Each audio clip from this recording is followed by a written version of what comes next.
Welcome to the Michigan Man Podcast on Wolverine Sports Radio, a member of the V-Sporto Network, and in partnership with SB Nation's Maize and Brew, for Wolverine fans from coast to coast.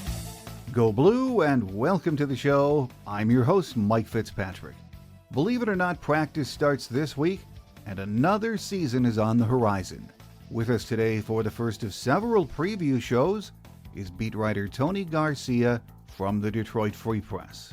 Big Ten Media Days was last week. While it was interesting to watch, it is, as Tony Garcia says, pretty much like a made-for-TV event. No matter. It means that football season is not that far away. Beginning next week, players and coaches will be made available to the media to share their thoughts on practice and, of course, the coming season. We hope to share some of that with you in the coming weeks. For us, this signals the return to weekly programming in approach of another season of Michigan football. We'll have the usual 2 shows a week during the season. Our Visitors Edition on Tuesdays, then our Michigan Game Day segment will follow on Thursday. My guest today says no one is really sure yet how good we'll be. The only thing we know for certain is the defense is loaded, and the offense, well, it has to be better than it was last year. Joining us on our Game Day segment next is beat writer Tony Garcia from the Detroit Free Press. So stay with us.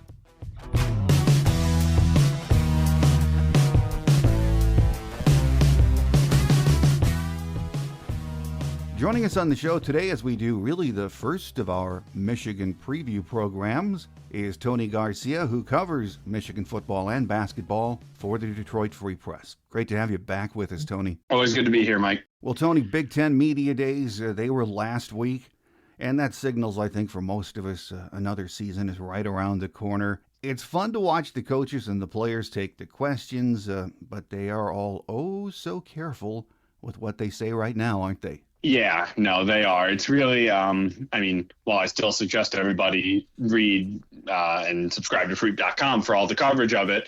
Largely speaking, and all of us media brethren kind of say it is largely a made-for-TV event, just to get the cameras back in front of their faces and just start previewing the season. But as you said it, even before we asked Sharon Moore about the starting quarterback, right? He preemptively said there's going to be a battle. So they go in there, they all discuss exactly what they are going to say, what they're not going to say. You'll get a few headlines here and there, but they try not to make any waves before a new year. Well, practice starts for Michigan later this week, and fans will, beginning then, want any news they can get about what's happening behind those walls at Fort Schembechler. As of right now, is there going to be much in the way of player and coach availability that you know of in August? Yeah, there should be. We have not been given the schedule just yet, but my expectation is that we will possibly meet with players and coaches starting on Monday, August 4th. That's kind of the way it's been since I've been on the beat for 4 years now. They have that first week where they report, they begin practice, and then they sort of get it going. So I'm hoping next week. Well, even with that, in reality, we're going to spend the month of August, as always, in speculation mode until we see this team play for real. So let's spend a few minutes speculating about this Michigan team, starting with the offense. And I guess that all begins with the man under center. Sharon says it's going to be a competition. Of course, you'd expect to hear him say that. But if you had to guess right now from what we saw starting in the spring, would you be shocked if Bryce Underwood isn't under center in the opener? I would. Now, I wouldn't have necessarily said that 8 months ago when they brought in Meeechigen. Yeah. I thought they would have wanted to sort of slow play the Underwood aspect of this. But once Mikey missed all of spring with an injury, and there were literally only 2 healthy quarterbacks in the room, in Bryce Underwood and Jaden Davis. Bryce was getting at least 50% of the QB1 reps, and I just feel that's probably put him ahead. And not to mention, his ceiling is the highest. He's getting a pretty penny to come here and to play. Everybody is clamoring for him. They've raved about him on the field, off the field. He's the first one in, last one out. And that's not just talk. I mean, I met with him earlier this summer, and they actually had to give him a curfew on being in the building because he was just in the building so late all the time. They're like, look, you need to go home. And so no, I mean, I would be surprised if it was anybody but Bryce. Well, the good thing is for anyone who follows college football, it's great to have a backup like Meeechigan around, especially, second week of the season when Michigan heads down to Oklahoma, just in case he's needed. That's a nice insurance policy, isn't it? Absolutely. And based on what we all watched in 2024, Michigan was not going to make that mistake twice, right? Where it was kind of the quarterback carousel, but one was really no better than the other. And sure, they were sort of different styles if you're talking Orgy, Tuttle, Warren, but none were really very dynamic, frankly. And so they didn't want to be caught with just a true freshman. I mean, as happy as they were to land Bryce, of course, everybody wanted him. You just never know about a true freshman, even one as talented as him. So Sharon loved to point out how nobody on the team has taken more snaps at the college level than Meeechigan, more than 2,000 snaps. And at the quarterback position, that's very important. Not to mention, he and Chip Lindsey worked together at Central Florida in 2022. So he's familiar with the style of offense Lindsey likes to run. And that's why it really felt like he would really factor into this competition. And I don't think he's done. But if it's close, it's going to be Underwood. Keene is going to have to outright just shine if he's going to play. Well, in my lifetime, I've seen 3 true freshmen start for Michigan, right out of the gate. Ricky Leach back in 75, then you had Chad Henne in 2004, Tate Forcier in 2009. In all 3 cases, fans, I think, realized there were going to be bumps on the road with those guys as they developed.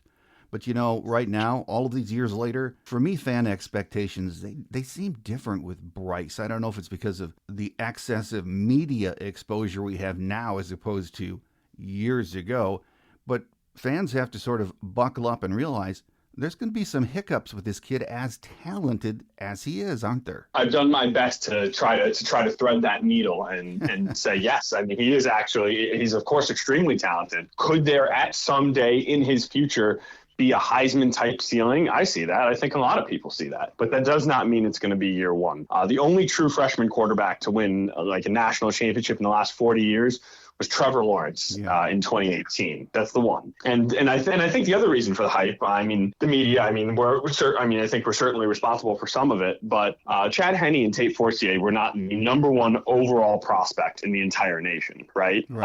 This is the highest rated recruit to come to Michigan. Ryan Mallett, people were kind of clamoring for him, but Henne was just ahead of him, and it was just too hard to supplant him. But I mean, there was a little bit of hype around him as well. But yeah, I mean, I've never seen in my 4 years of covering this day in, day out, I've certainly never seen any hype like this. No, I've never seen anything like that either. And we know, though, the quarterback is the straw that stirs the drink. But what makes it all work are those guys up in the trenches up front. And I think like most people, that we're going to see improved offensive line play this year. But still, there are plenty of question marks up there, aren't there? There are. I mean, start with the left tackle position, which is, I mean, we all know the history of the left tackle position at Michigan. I mean, obviously that goes for everybody, but it seems like in particular at Michigan. And right now that's a 3-man competition between Evan Link, who was last year's right tackle and struggled for quite a bit of the season before he sort of found his form. And the other options are Blake Frazier, who does not have a ton of experience, and true freshman Andrew Babalola, who has absolutely no college experience and actually has only played football for 2 years. I mean, he started his junior year of high school. I mean, his natural skill and athleticism was just so off the charts that he was still a top 15 prospect in the nation. And so they're high on him. All 3 of them are going to compete. If I had to guess right now, I think just based on experience, it's going to be Evan Link. But I mean, there is a whole fall camp to sort that out. And I would be way more surprised if Bryce did not start versus like someone like Link. Yeah, if we can get improvement, I think everyone agrees with is up front, the running game should flourish, and running backs Jordan Marshall and Justice Haynes should form a solid 1-2 punch, shouldn't they, Tony? Absolutely. I think it'll be one of the better running back rooms in the Big Ten, and that sentence could expand beyond that as the season goes on. It's funny. They're both like very similar size. They're each 5'11". Haynes is like 205. Marshall's like 210. Yet they run slightly differently. Haynes is very east-west shifty. I mean, you always have to be careful when you invoke the name of someone like Blake Corum or something. But just I'm talking about in that little wiggle room, that foot, plant the foot and sort of cut back the other way that Corum could do at or behind the line of scrimmage. There's a little bit of that in Haynes' game. And Jordan Marshall last year, I mean, while he didn't have any, overwhelmingly impressive runs in that game against Alabama, to run for 100 yards on 23 carries against an Alabama team that knows beyond a shadow of a doubt you cannot pass with a substandard offensive line, I think speaks extremely highly to sort of the ceiling and the capabilities that Marshall has. And now with what you would figure would be an improved offensive line, what you also figure would be a more balanced attack, at least the threat of a passing game, that's going to take those 8 and 9 man boxes sort of out of the equation. And then you could really start to see him hit some home runs. Well, the focus in that backfield is going to be Jordan Marshall and Justice Haynes. But the other guy that lines up there occasionally, I think most of us love, is Max Bredesen, who will probably be a captain too, I'm guessing. We'll find out soon. But he can play tight end. He can line up in the slot, or he's an old school fullback. Whatever he lines up at, he's nasty.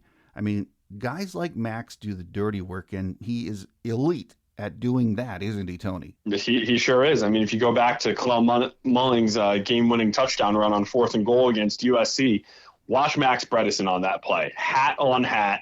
That is the definition of big boy football, and he opened up that hole in order to make it happen. Sharon Moore called him the heartbeat of this team. There's no doubt about it. He's a guy who, and I mean, I love that. I mean, he was a former quarterback in high school, so he understands the greater concept of offense and how it's supposed to operate, and yet he attacks the game like a linebacker, just on the offensive end. I mean, he is always looking to hit someone. And you can line them up all over the field. I think Michigan might try to pass the ball a little bit more when he's on the field this year, because sometimes it is just such a dead giveaway where it's like, all right, 44 is on the field. Like, which way are they running, right? And so you want to break tendency a little bit there. But no, Max is a great guy. I would be shocked if he was not a captain yet again. Yeah. And he's going to factor in whether it's in the stat sheet or not. He will be a very important piece. Well, moving around on that offense, Colston Loveland is gone to the NFL, as we know. So now it's time for us to find out who's next in that tight end room. Marvin Klein, Hogan Hansen are two of the guys we expect, among a few others, to step up. But they are both big, athletic, talented kids, aren't they? They are. Hogan Hansen, there's a little bit of a question mark around right now. I'm hearing that he's sort of dealing with a little bit of an injury. Michigan always likes to play those very close to the vest, so you just don't know what that's going to bring. But Marlon Klein, I mean, last year when Colston Loveland was on the team, they still called Marlon Klein the most athletic player in the room, which just really speaks to sort of his dynamic ability. I mean, I think everybody's taken Colston Loveland 10 times out of 10 over him, all due respect to Marlon. It is a weapon. And then you got some guys who've sort of been waiting in the wings, whether it's Deacon Tonelli, Zach Marshall, Brady Prescorn. I remember watching him in high school, Rochester Adams. And I mean, he has great hands. So I don't know. And then Jalen Hoffman was the star of the spring game. So there are options in that tight end room. And I mean, Michigan grows tight ends on trees. I mean, it just seems like every year they got one. So it's just who's it going to be? Such depth, such talent there. I'm not worried at all about that position, actually. Now, the wide receiver room, that's an entirely different story. We've been lamenting over, I would say, the last 5 or 6 years, the lack of a big, rangy receiver or a guy that can take it over the top. But what are your thoughts on what we are looking at as prospective receivers, Tony? Well, if you're talking big and rangy, it's got to be Donovan McCulley. There were some hints on social media that he is going to be given the number 1 jersey. We all know what that means. Mm-hmm. So they are placing. I mean, he's an ex-receiver, and they are literally and figuratively placing the X on his back as their go-to guy. And then you're just sort of hoping for incremental progress with everybody else. Andrew Marsh, the true freshman wideout out of Katy, Texas, he is the highest rated wide receiver recruit since Donovan Peoples-Jones in 2017. So that's a good sign. Jamar Browder, who they were able to flip from NC State, he's another 6'4", 6'5" kind of guy. Shane Goodwin looked nice in the spring game. And then you're just hoping for a little bit more from Samaj Morgan, Fred Moore. They signed Anthony Simpson, or they were able to land him in the transfer portal, I should say, from the University of Massachusetts. And he is actually very shifty if you watch some of his tape from there. So there is no star. I mean, if there is, it's McCulley for sure. But there is no clear dominant top 3, top 5 wide receiver in the league type. But there's a little more depth. Everybody's got another year. And again, it can't be overstated that their offensive coordinator didn't do them a lot of favors in terms of their routes and scheming them open last year. And there was not really an option for someone who could get them and press the ball, push the ball downfield. Now both of those things are different. And so, frankly, there is only one way to go, and that's up in the receiver room. Absolutely. I mean, some fans I know, well, I should say a lot of fans that I talk to right now would like to see new offensive coordinator Chip Lindsey just come out and throw the ball around a lot more. And, he's probably going to do that eventually, but he's probably, at least early, going to have to lean on that running game early in this season. You have a true freshman under center. I don't care how good he is. You do have to take some pressure off of him. But my guess is those first 2, 3, or 4 games, as much as Chip likes to wing it around, the ground game is going to be the focus, isn't it? Yeah. I mean, always in Ann Arbor, right? It's going to start on the ground. But I do expect, for all the different years that it's been written about and talked about ad nauseum, this is the year Michigan's going to throw. This is the year Michigan's going to throw. We want to be balanced 50-50. Chip Lindsey is that guy who actually has balance in terms of his offenses. I mean, we saw it at North Carolina in the recent years. I mean, last year their offense averaged 32 points, 423 yards per game. They led the ACC in rushing at almost 190 per game, while passing for over 230 per game. And the year before they averaged almost 500 yards a game, and while throwing for almost 300 a game. Now, of course, that was with Drake May, but I mean, the top 20 in the nation in rushing and passing that year. It just shows that he can be a very, very balanced play caller. Well, let's move our speculation meter over to the defensive side for a few minutes, Tony. There's no doubt that this is the strength of the team. Up front, the edges are at least 2 deep on each side. The tackles, Rayshon Benny and Trey Williams leading the way, and they can rotate a lot of big bodies in and out of there, can't they? Yeah, they can. Michigan leaning on its defense. Shocking. Have not seen that one before. Yeah. But no, it's going to be there's no Mason Graham, there's no Kenneth Grant, and while Will Johnson was hurt last year, there's no top 10 type talent at cornerback. But it will remind people of possibly of that 2023 defense, where they would have what they like to refer to as the rally group. I mean, you are on this field for 3, 4, 5 plays in a row, maybe.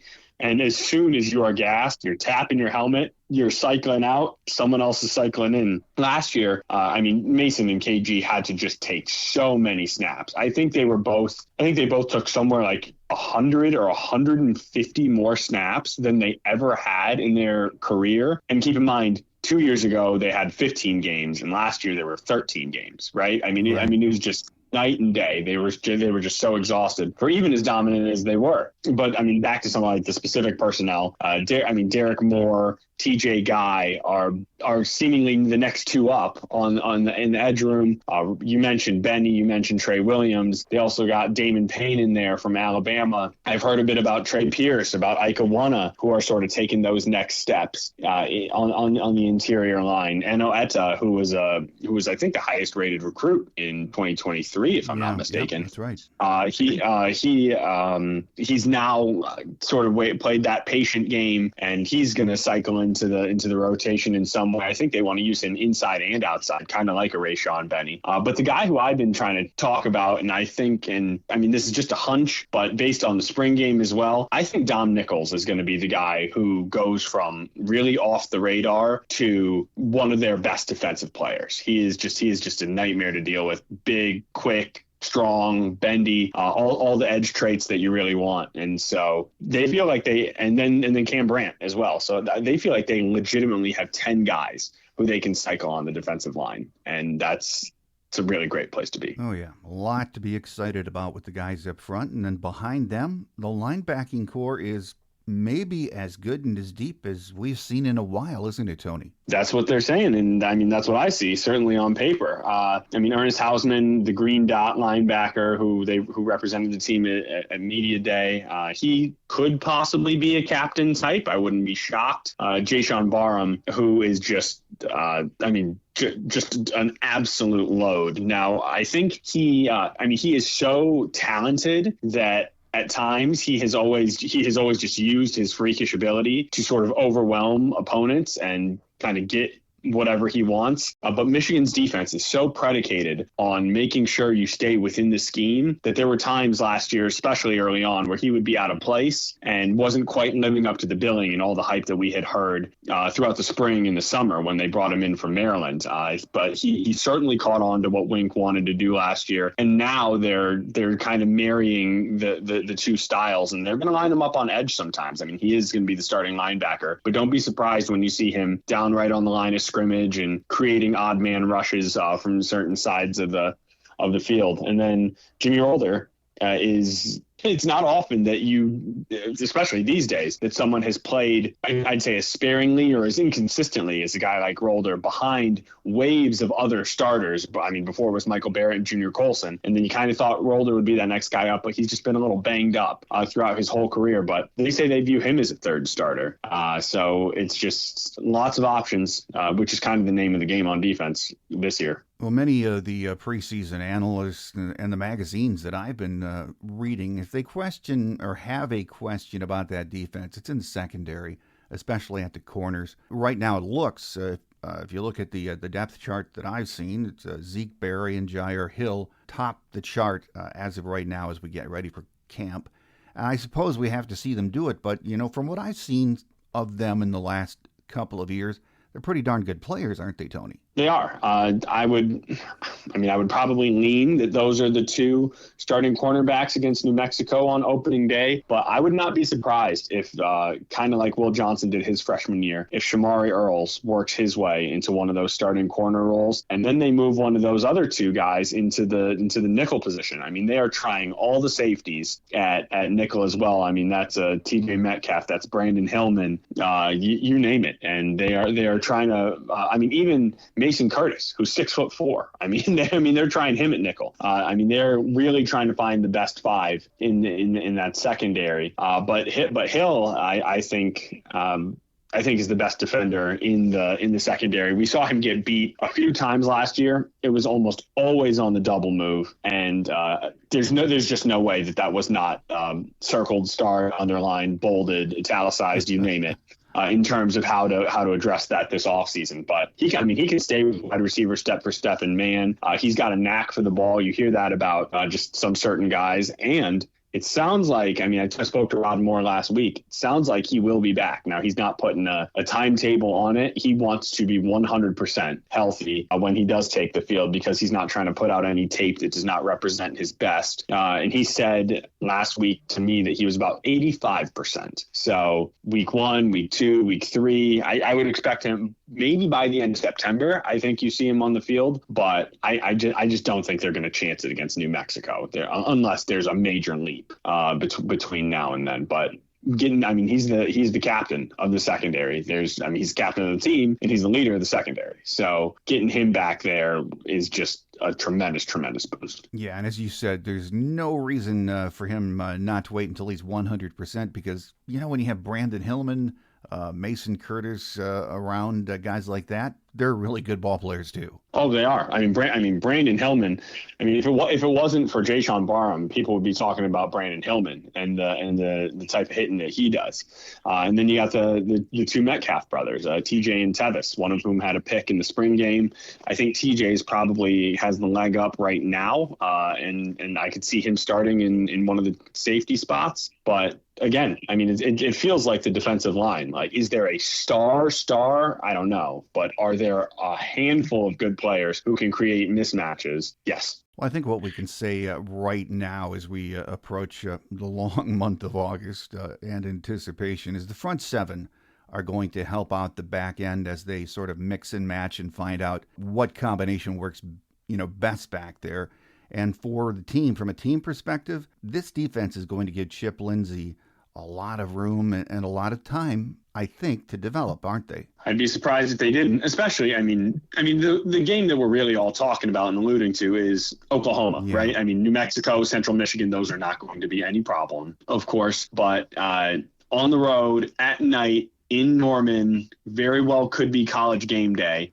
Michigan is going to have to be at its best. And you're right. I think that defense is going to have to keep Oklahoma in that 17 range, really, if they want a chance. It's just going to be very hard, I think, for the offense to gel in 2 weeks and excel in such a tough environment. And I mean, and no shade to Bryce Underwood, but he got a couple of delay of game penalties in the spring game at home with 30,000 people. I mean, when 80,000 people are right on top of you in the SEC, that is an entirely different ball game. Now, he's ready for it in a lot of ways, but something like that, there's just no way to simulate until you're in it. So the defense is going to have to carry the load in that game. I don't think there's any doubt about that. Well, so much to talk about right now. We've covered a lot of ground today. So final question before we let you get away, Tony. As we've been mentioning, fans are excited to get practice underway, but there's still a cloud lingering over the program, and that's the verdict from the NCAA on sign gate, or whatever you want to call it.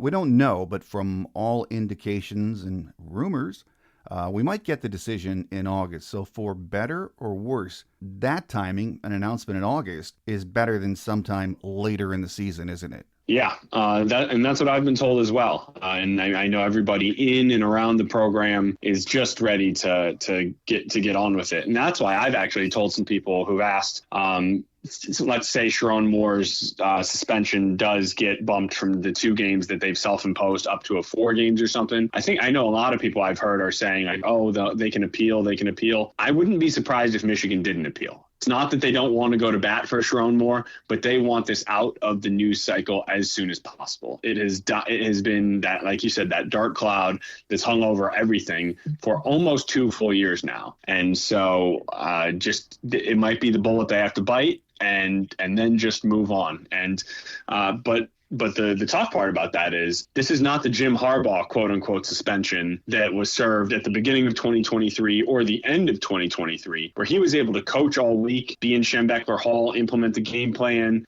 Really walk everybody through his vision for how the game would go. And then on Saturday, he instead would watch with his family or with some friends or on a boat or what have you. This is all the way away from the program, so no contact, and that's tough, especially in a year 2 after a year 1 certainly ended with a bang. But they told us in Las Vegas 8-5 is not the standard, even if we finished the way we did, and so they really want to get this turned around. So there's a lot to be seen about what happens and the fallout from it, but I do think that we're going to get some answers sometime in the next month or so. Yeah, I think everyone, the athletic department, the fans, the university, everyone wants to put the lid on this. So hopefully in the next few weeks that happens. Joining us today on our first preview of the season. And I know every year we get into this, what I call speculation mode, where August really gets to be a long month because we really don't know anything until this team tees it up. But joining us today to discuss all of that has been Tony Garcia, who does such a great job covering Michigan football and basketball for the Detroit Free Press. So, Tony, thanks for being so generous with your time today, and I look forward to getting you back on the show once we kick things off. Mike, anytime. Appreciate you having me on.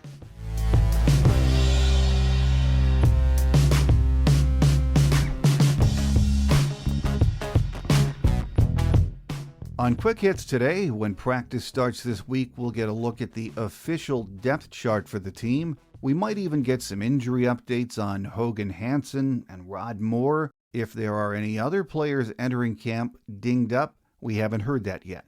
Once again, we're back on our weekly schedule as we prepare for another season of Michigan football. Hopefully we'll have the NCAA verdict on the Sign Gate investigation, whatever you want to call it, before we get to kickoff. I know everyone in the program, and of course the fans, would like that wrapped up now and done with. We'll just have to wait and see how that decision impacts not only this season, but future seasons of Michigan football. That does it for now. Thanks again to beat writer Tony Garcia from the Detroit Free Press for being our guest. Have a great Wolverine week, everyone. I'm your host, Mike Fitzpatrick. Until we meet again, take care, and as always, go blue. Thanks for joining us today on The Michigan Man, here on Wolverine Sports Radio, a member of the V Sporto Network, and in partnership with SB Nation's Maize and Brew. Our listener lines are open 24/7 for your calls at 313-263-4842. That's 313-263-4842. Or email us at themichiganmanpodcast@yahoo.com. That's themichiganmanpodcast@yahoo.com. The Michigan Man Podcast is produced at the studios of Robin Lynn Productions, Allen Park, Michigan, and is not affiliated with the University of Michigan. Go Blue!